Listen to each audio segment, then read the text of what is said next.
alteraciones hidroelectrolíticas y alteraciones de equilibrio ácido-base. Entonces, para ello vamos a empezar con trastornos ácido-base, ¿ya? Entonces, de trastornos ácido-base, primero tenemos que saber que para hablar nosotros de trastornos ácido-base, ¿no? Entonces vamos a hacer acá un pequeño mapa mental de trastornos ácido-base. Entonces, este es uno de los tópicos más preguntados, ¿no? En lo que concierne a nefrología, como les mencionaba. Primero es importante saber los valores normales, ¿no?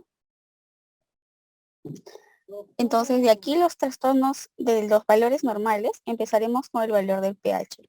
El valor pH normal, sabemos que es de 7,35 a 7,45.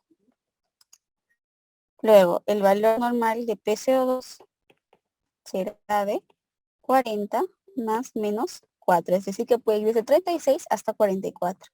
El valor normal de bicarbonato, que será de 24 más menos 2, ¿no? Y un valor muy importante que no debemos olvidar es el anión gap, ¿no? Que es la diferencia de los protones con los cationes, de los cuales, bueno, los cationes con los aniones, los cuales nos darán una diferencia de 12 más menos 2. Esto es importante en un trastorno denominado acidosis metabólica, ¿ya? Entonces, tal vez teniendo primero estos conceptos claros, pasaremos a desarrollar el mapa mental. Entonces, primero para poder identificar nosotros un trastorno ácido-base, lo primero que debemos mirar es el pH, ¿verdad? Entonces, el pH, nosotros identificaremos si se trata de una acidosis o de una alcalosis. Entonces, cuando el pH sea inferior al valor normal, es decir, tengamos el pH menor a 7,35, estaremos hablando de acidosis.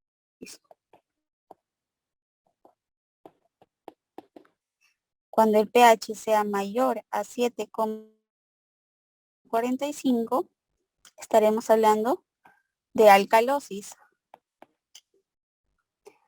Luego, una vez que tenemos o acidosis o alcalosis, tendremos que fijarnos en cuál es el componente que está alterado.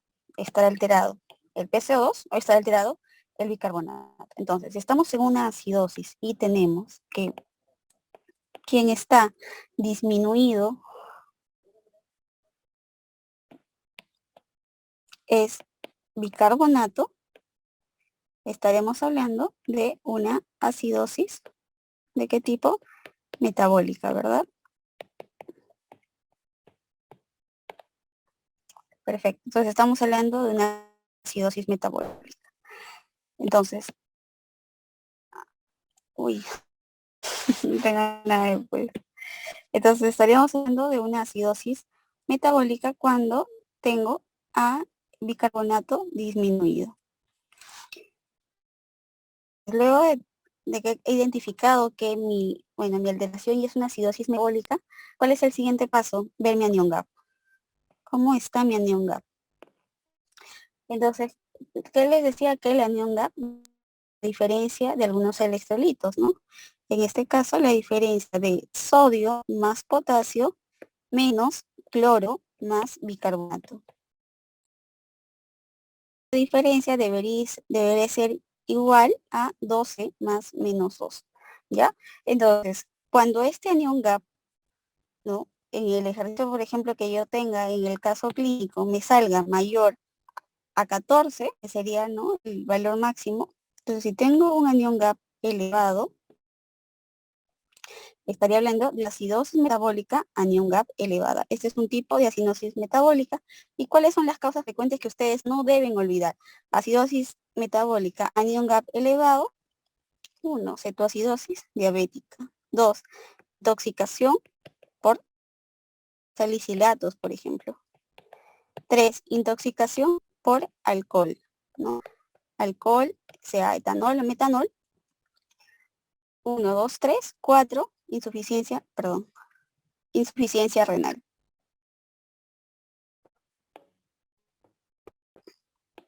Entonces, estas son las causas que no deben olvidar cuando hablan acidosis metabólica anion gap elevado.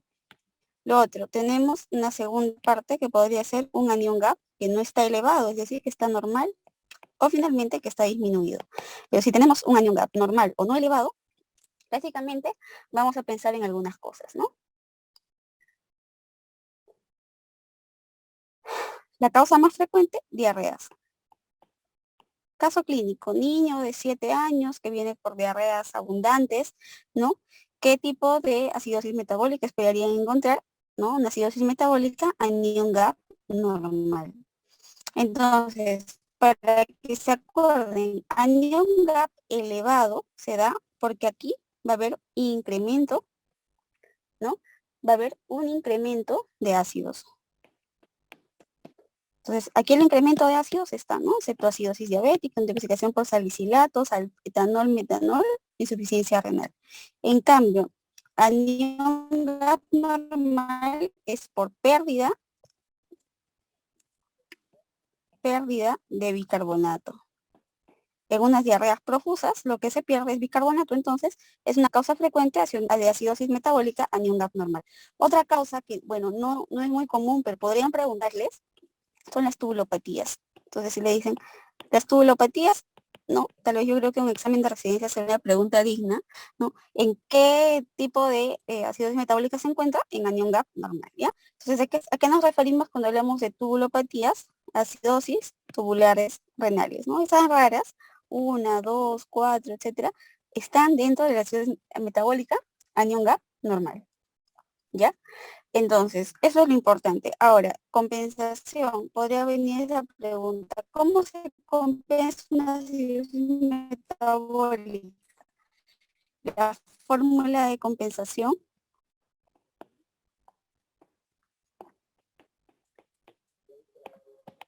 Entonces, aquí la fórmula de compensación quiere decir que cuando hay una acidosis metabólica, si hay bicarbonato muy disminuido, lo que va a ocurrir es que el PCO2 también va a bajar. Pero ¿cuánto debería bajar? Para eso hay un PCO2 esperado, ¿no? ¿Y cómo calculamos ese PCO2 esperado? O cómo sabemos si ha disminuido, ¿no?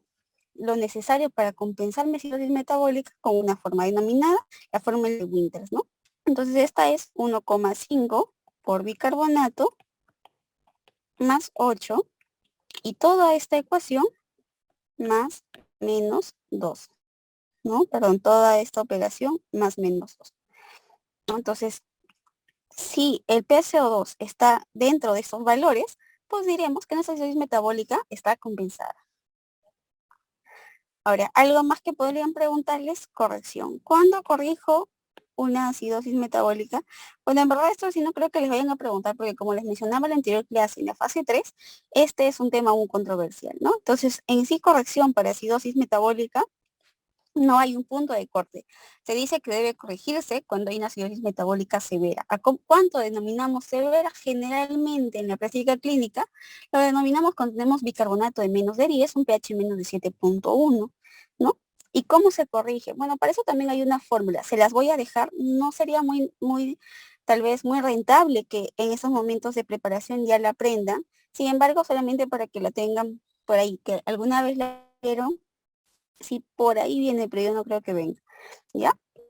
Entonces, la fórmula de reacción es el bicarbonato de estado menos el bicarbonato sérico, ¿no? El bicarbonato deseado, nos ponemos un punto de corte de 12. El sérico, pongámonos que nuestro bicarbonato esté en 6. Entonces, sería 12 menos 6, ¿no? Por el peso en kilogramos por 0,6. Entonces, todo este resultado al final se divide entre 20. ¿Por qué entre 20? Porque es la cantidad de mil equivalentes de bicarbonato que viene en una ampolla de bicarbonato, ¿no? Una ampolla de bicarbonato de 20.000 equivalentes, los cuales de todo esto que hemos hallado, el 50%, ¿no? Aquí nos va a salir un número en ampollas, ¿no? Por ejemplo, nos sale 8 ampollas, ¿no? Son 8 ampollas que deberíamos pasar, entonces si el 50% se pasa en STAT, es decir, de manera inmediata, y el otro 50% se pasaría en infusión, en unas 6 a 12 horas, ¿ya? Entonces, es solamente para que lo tengan en cuenta, algo más tal vez que deberían saber, ¿no? Respecto a acidosis metabólica. Pero de esto lo más importante acordarse, ¿no? Cuando decimos acidosis metabólica, el anión GAP, cómo se calcula y cuál es el valor normal. Anión GAP elevado, acidosis diabética, intoxicación por salicilatos, por etanol, metanol, insuficiencia renal, ¿no? Y acidosis metabólica, anión GAP normal, prácticamente diarreas, ¿no? Diarreas, y en algunos casos, bueno, podría ser una causa extraña, pero aquí están incluidas las tubulopatías. La fórmula de compensación, ¿no? Y eso sería lo importante saber en acidosis metabólica. Ahora, por el otro lado, ¿qué pasa si en la acidosis, ¿no? En nuestro mismo pH, tenemos un bicarbonato, tenemos un pH menos de 7,35, pero el bicarbonato no está disminuido, sino lo que está aumentado es nuestra PCO2. Ahí estaríamos hablando de un trastorno importante denominado acidosis respiratoria. Entonces, básicamente, de acidosis respiratoria es prácticamente abordar las causas, ¿no? Entonces, las causas de acidosis respiratoria, ¿no? Van desde alteraciones en la ventilación pulmonar, como por ejemplo EPOC, ¿no? Algo que está obstruyendo la respiración, perdón, la ventilación pulmonar, el otro edema pulmonar, ¿no? Hay agua, edema pulmonar. Relacionados también a la pared torácica. Aquí estaríamos hablando problemas de caja, como las polineuropatías, ¿no? O problemas musculares. Y finalmente, problemas en el centro respiratorio, es decir, a nivel de bulbo, ¿no? Entonces, tal vez recordar esas tres causas importantes, ¿no? Que van a agrupar a las demás etiologías de una acidosis respiratoria.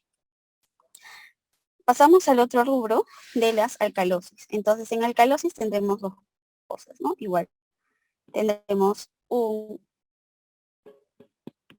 camino en el cual el bicarbonato está incrementado. Entonces, si el bicarbonato está incrementado, hablaremos de alcalosis metabólica. Entonces, de alcalosis metabólica es importante, sobre todo, conocer la etiología, ¿no? Las causas más frecuentes de alcalosis metabólica son, ¿no? Vómitos, y eso siempre les va a venir en un caso clínico, ¿no? Preguntado de muchas maneras. Paciente que viene vomitando, ¿no? Por lo menos unos 5 días, que te no ácido base, esperamos encontrar, bueno, ahí esperaríamos encontrar una alcalosis metabólica. Paciente con síndrome pilórico, ya no le dicen vómitos, con síndrome pilórico, ¿no? Que trastorno ácido base, alcalosis metabólica. Paciente con obstrucción intestinal proximal, ¿qué tipo de trastorno? Igual se sabe, está vomitando, alcalosis metabólica. Entonces, como les digo, les van a preguntar de muchas maneras. Otra causa no menos frecuente, pero también importante a recordar, ¿no? Es el uso de diuréticos, ¿ya? Sobre todo los de asa, ¿ya? Que puede ocurrir con tiácidas, sí, pero sobre todo las de asa. ¿Por qué los de asa, doctora? Porque los de asa pierden potasio, ¿ya? Entonces, estos también es importante recordarlos, ¿no? En la etiología de una alcalosis metabólica. Y otra que pues podría también ser preguntada, sin embargo no es muy frecuente, es hiperaldosteronismo primario, ¿no? En el cual, como ustedes saben, pues habrá una reabsorción, mayor reabsorción de sodio y mayor depresión de potasio, ¿no? Lo que lleva consigo a mayor pérdida de hidrogeniones y finalmente producirá mayor alcalosis metabólica. Entonces, prácticamente aquí el tratamiento de una alcalosis metabólica, si son vómitos, ¿qué tenemos que hacer? Hidratarlo, ¿no? Entonces le damos cloruro de sodio. Si son diuréticos, se suspenden, ¿no? Y bueno, el hiperaldosteronismo primero y la causa de base, ¿no? Entonces eso es importante recordar de alcalosis metabólica, sobre todo la etiología. ¿Y qué pasa por el otro lado? Si en la alcalosis nosotros no vemos un bicarbonato incrementado, sino un PCO2 disminuido. Entonces aquí estaríamos hablando de alcalosis respiratoria. Entonces, de alcalosis respiratoria, importante recordar también, ¿no? Sobre todo la etiología, ¿no? Básicamente, la alcalosis respiratoria se asocia a episodios de hiperventilación.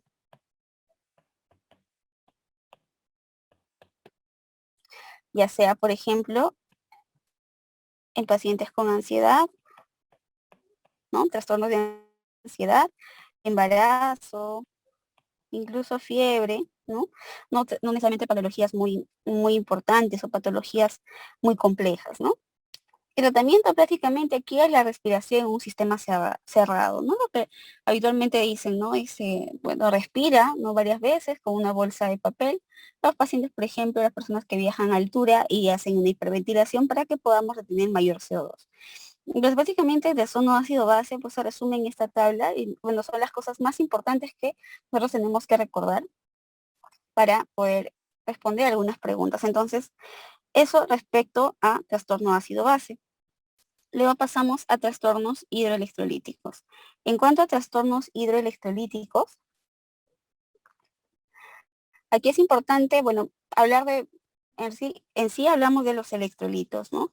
Y de aquí, básicamente, sodio y potasio, ¿no? Sodio y potasio son los electrolitos que más vamos a manejar. Entonces, de trastorno hidroelectrolítico, empezaremos hablando del sodio. Y de sodio, ¿qué es lo que más frecuentemente preguntan? Sodio es hiponatremia, ¿no? Entonces, ¿qué resulta rentable estudiar de hiponatremia? Prácticamente de hiponatremia tenemos que saber la clasificación. Entonces, la clasificación de hiponatremia va a ser según el tipo, ¿no? Primero, si es leve, si es moderada o si es severa. Entonces, si es leve, sabemos que el valor normal de sodio es de 135 a 145.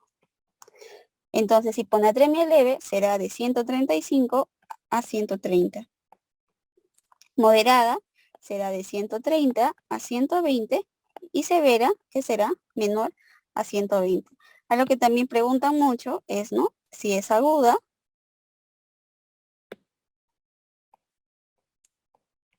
o si es crónica, ¿no? Que para eso también ya sabemos, aguda, que es cuando se instaura en menos de 48 horas, y crónica cuando es más de 48 horas. De hecho, la guía hiponatremia nos menciona que cuando no sabemos realmente si ha sido se ha ocurrido, ¿no? Ese trastorno dentro o de las 48 horas o no, plantearla como una hiponatremia crónica. Entonces hasta ahí tenemos una hiponatremia leve, moderada, severa, aguda y crónica. Ahora, ¿qué es importante de hiponatremia? Conocer cómo son sus síntomas, ¿no? Ya sabemos la clasificación, ahora pasaremos a conocer sus síntomas. Básicamente los síntomas de hiponatremia van a estar ligados a edema cerebral, es decir, son neurológicos. Y estos por edema cerebral.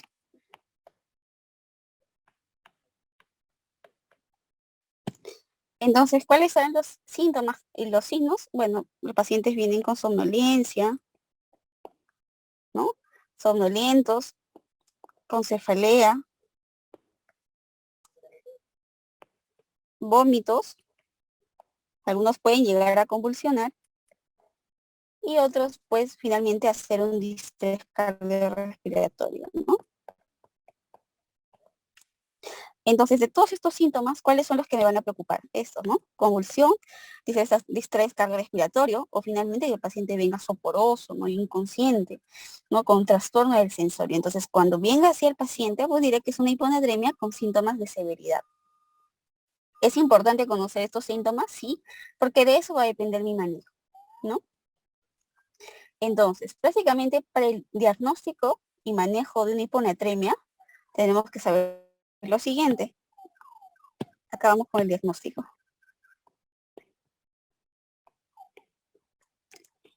¿No? Entonces el diagnóstico ya lo hemos hecho, ¿no? Tenemos electrolito sérico. Ahora, ¿es mejor de AGA o es mejor de un electrolito? De hecho, es mejor hacer el diagnóstico de hiponatremia con los electrolitos séricos, ¿no? Porque en la jeringa de AGA viene parinizada y no nos estima adecuadamente el valor de sodio. Ahora, para el diagnóstico, primero tenemos que descartar cuáles son las falsas hiponatremias. Entonces aquí vamos a poner, ¿cuáles son las falsas? Las falsas hiponatremias serán 3.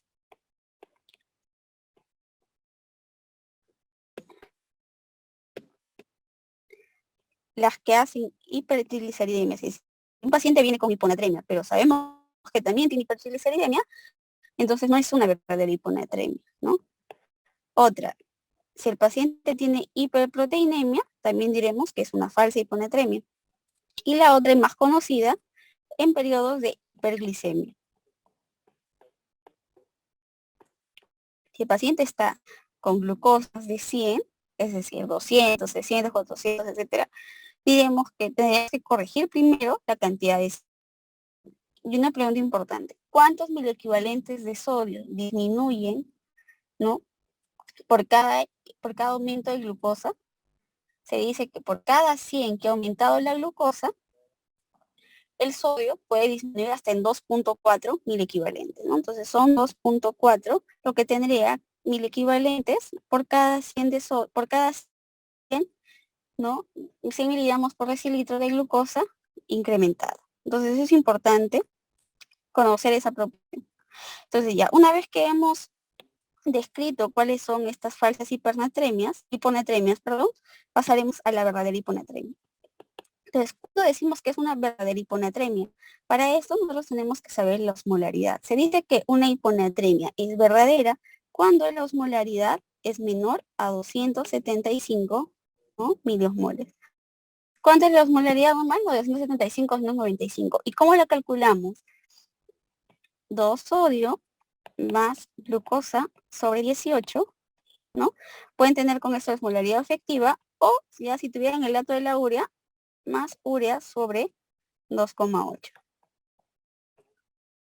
Entonces, así como calculan la osmolaridad, y si este cálculo nos sale menos de 275 en el contexto de una hiponatremia, que no es ni por hipertrigliceridemia, ni por hiperproteinemia, ni por hiperglicemia, estaríamos hablando de una hiponatremia verdadera. Entonces, este tipo de hiponatremias, las que tienen osmolaridad disminuida, las clasificamos en 3 grupos.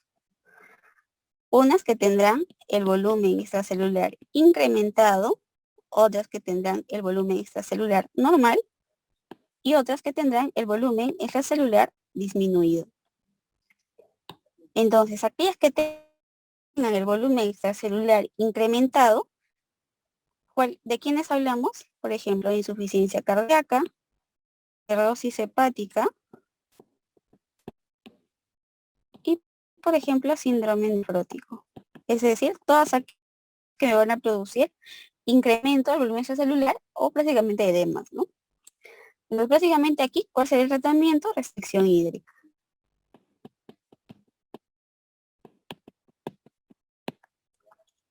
Ahora, si hablamos de hiponatremia verdadera o hiponatremia hipoosmolar, porque esto es una hipoosmolar, ¿no? Es una hipoosmolar. Entonces hablamos de una hiponatremia hipoosmolar con B comentado, ya sabemos cuáles son. ICC, cirrosis, síndrome nefrótico. Hablamos de una hiponatremia hipoosmolar con volumen extracelular normal. Básicamente aquí hablamos de SIHAT, ¿no?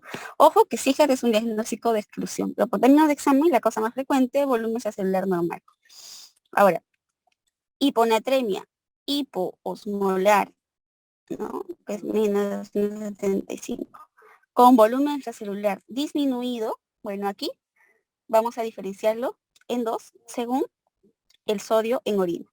Si el sodio en orina es menor de 20, la causa prácticamente es pérdidas extrarrenales. Pero cuando el sodio urinario es mayor a 20, la pérdida es renal. ¿Ya? Entonces estamos hablando de pérdidas extrarrenales, estaremos hablando de todo aquello que plete volumen, vómitos, diarreas, ¿no? Y de pérdidas renales, pues netamente problemas, ¿no? A nivel, por ejemplo, como insuficiencia renal, nefritis pervera de sal, etcétera, ¿no? Ahora, doctora, ¿cómo me acuerdo de esto? Es un poco confuso, sí es un poco confuso, ¿no? Tal vez recordarlo del sodio urinario, pero un truco acá, acuérdense que el riñón, ¿no? El riñón prácticamente es un órgano que va a absorber casi todo lo que filtra. ¿Y dónde lo hace? Lo vamos a ver en la parte de básicas, ¿no? Lo hace en el túbulo contorneo proximal. El túbulo contorneo proximal reabsorbe el 85% del sodio filtrado. Ojo, entonces si esa función estaría conservada, no tendría por qué haber sodio en orina. Pero miren acá, en una hiponatremia hiposmolar con volumen extracelular disminuido, ¿no? ¿Cómo saber si el problema es renal o no? Allá, si yo sé que en básicas la doctora me comentó que pues se reabsorbe el 85% de sodio, entonces no debería haber sodio en orina, pero acá encuentro más de 20. Ah, entonces el riñón está fallando, ¿no? Entonces, por ese modo, por ese lado, ¿no? Haciendo correlación con lo que he estudiado, podría sacar este dato, ¿no? Y finalmente, como le digo, si el sodio urinario es menos de 20, ¿no? Es decir, que bueno, el riñón no se ha perdido nada, que el problema no está en el riñón, sino está fuera. Es decir, el paciente está vomitando, está con diarreas profusas, está viendo una depresión de volumen tal que no hace que pueda, pues, retener sodio, ¿no? Entonces, ese es el algoritmo diagnóstico. Ahora, algo más importante vamos a cerrarlo así, porque no nos vamos a ocupar todo con hiponatremia. Entonces, ese básicamente es el algoritmo diagnóstico. Ahora, ¿cuándo el tratamiento a una hiponatremia? Básicamente ustedes van a tratar la hiponatremia cuando les da síntomas. ¿Y qué tipo de síntomas? Generalmente síntomas severos, ¿ya? ¿Y con cuánto tratan? Con cloruro de sodio al 3%. ¿Cuántos mil equivalentes de sodio tienen una solución de cloruro del 3%? 513 mil equivalentes, ¿no? ¿Y cómo preparo una solución de cloruro de sodio al 3%? Creo que sí les comenté la semana anterior, ¿no? Te vamos a poner por acá arriba. Son 890 mililitros de cloruro de sodio al 9 por mil más 5 ampollas y media de cloruro de sodio al 20%. Si nosotros hacemos este cálculo con los 1000 equivalentes, sabemos que un cloruro de sodio al 9 por mil trae 154.000 equivalentes y al 20% trae, ¿no? 64.000 equivalentes. Entonces, si hacemos, ¿no? La regla de 3, vamos a ver que nos va a salir cloruro de sodio del 3%, 513.000 equivalentes, pues sumando estas dos soluciones. ¿Ya? Pero esto es como un tema extra, solamente recordar hasta acá. Cuando de una hiponatremia, prácticamente cuando nos va a dar síntomas. ¿Y qué síntomas? Generalmente severos. ¿Qué tipo de hiponatremias? Hiponatremias verdaderas. ¿Cuáles son las verdaderas? Las que tienen osmolaridad de menos de 275, ya sea en la clasificación, BEC normal, BEC disminuido o BEC incrementado. Las causas de cada una que les he tenido que quedar claro y sobre todo en la BEC disminuida, acordarse del sodio urinario. La clasificación leve, moderada, severa y cuando es aguda y cuando es crónica. Entonces, hasta aquí yo creo que con esto podría resolver cualquier pregunta de hiponatremia.